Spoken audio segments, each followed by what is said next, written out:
Alright, so welcome back to another gaming news, game break. So today we're going to be talking about the Sega Genesis mini console that Sega's releasing. Now, I'm excited for it, but it's been a while. Like, it got announced last year, and I was excited for it last year, as long as At Games wasn't going to do it, and then it seemed like At Games was going to do it, and then, you know, they took a year without announcing anymore. So now they announced it's coming out September 2019. Great. Now, the problem is, a lot of things has happened since last year. So is it worth actually picking up one, or is it going to be a success? And who is it for? So, you know what? Let's talk about it and compare it to why it might be a little late for Sega to come out with it now. Alright, so as you can see, there's a lot of options. We have the Sega Genesis Classic, the Mini, and the Mega SG. Now the question is it even worth picking it up? I don't know. It's really hard to say. Now the problem is we have two things to go off of here. We have a whole another 6 months before it comes out. I mean, it comes out with 40 games, 2 controllers. It has the Sega Genesis scale of quality. So I mean, it's already legs up on the flashback systems that we had for the past decade almost. And I think that's the problem. The casual fan has probably picked up those for holiday after holiday after holiday. So these things are just laying around in trash bins, hopefully, but laying around nevertheless. So the problem is this even for the casual fan anymore? Or is it just a holiday pickup gift? Who cares at $80, I guess. $80 is still pretty expensive for something that doesn't really set itself apart from the other consoles in the fact that it's like, oh, this is Sega Genesis sale of quality. Made by Sega, first party product.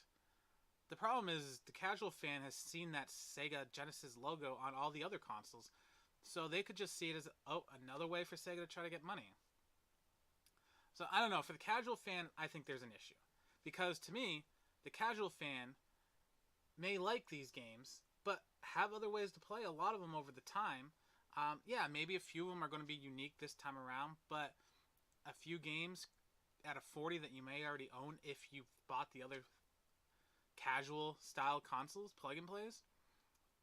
And if you really are casual, then we have the Sega Classics. Comes PS4, Switch, everything you could probably want it on. And tons of games, over 50 for $30 new. Probably even cheaper by the time September 19th comes out with the Genesis Mini. So at that point, 50 games for a third, fourth of the price? Or another thing to put on a shelf. I feel like for the casual collector, it could be an issue. If you're just looking to get your Sega Genesis fix, this is kind of the way to go. And I feel like, maybe Sega shouldn't release this part out, this game out so early. But you're not going to hold on to it. So it's kind of like they've shot themselves in the foot, waiting an extra year to probably have a better console that only the hardcore fans are probably going to really notice the difference, maybe. It's hard to tell without being able to play at this point. But yeah. Then the next problem is if it's for the hardcore fans, the hardcore fans probably already have the Sega Genesis games they want physically, and they probably want to buy this, the Mega SG, which, is $190, but you get it with no lag, 1080p, you can even connect it to an old Sega CD, and it has adapters for basically every 8-bit version of Sega Genesis or Sega systems before the Genesis came out, which you can buy separately. So for $120 more, if you're a hardcore collector, you can play all the games you own, plus start collecting for more games.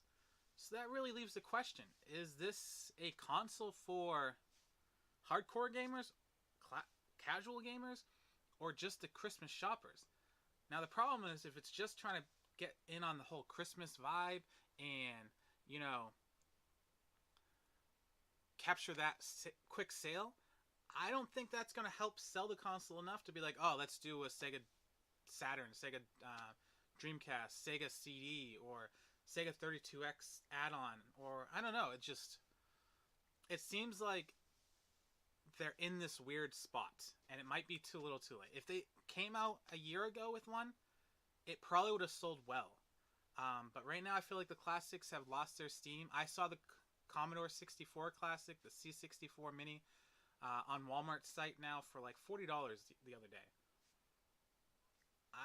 I mean, granted, that's an older console. You know, it's hard to compare. Sega Genesis was a lot bigger, I feel, for more recent players, I guess. But you either can get the Sega Genesis Classic for the Switch, PS4, or whatever, the Sega Genesis Mini for $80, or for a hardcore game is $190. Now, to me, I feel like I'm going to go with the SG. Now, the Classic Mini, I may just pick up if it goes on sale. Don't get me wrong, I probably might pick it up anyways because it looks nice. It'll be a nice little shelf piece, but that's for the collector. So I don't know if Sega's planning out this just enough sales to like be a success and make their money back for the collectors, for the casual, for the Christmas shoppers. But I feel like if you're just looking for your Sega Genesis fix, you probably already bought the collection for the consoles, or you can buy the collection for the consoles. To me, it'd almost be like Sega should probably take the collection of console games and like take them off digital stores and marketplace for right now, and kind of maybe re-release a new one next year after this console comes out to not saturate the market. But I don't know. Feels like there's a lot of leeway right there. All right, so yeah, that's pretty much it, guys. All right, so let me know what you think. Are you going to be getting one of the Sega Classics, the Mini, the game, the Mega SG? Tell me how you want to play your Sega Genesis games from the past, or are you just in it for the collectability of it? All right, keep on gaming. Don't forget to hit the bell, like, share the videos if you enjoy it, and check out my other ones. All right, everybody, have a good night. Catch you next time.